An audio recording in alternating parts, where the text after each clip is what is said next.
حدیث پاک سنیں گے آپ کی طبیعت بڑی ٹھنڈی ہوگی۔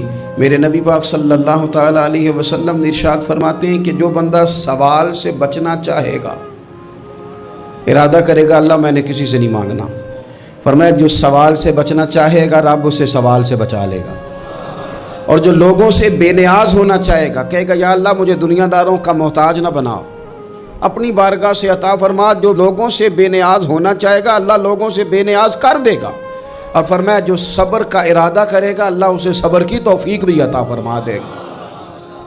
ارادہ تو کرے، پروگرام تو بنائے، توفیق تو اللہ دے گا۔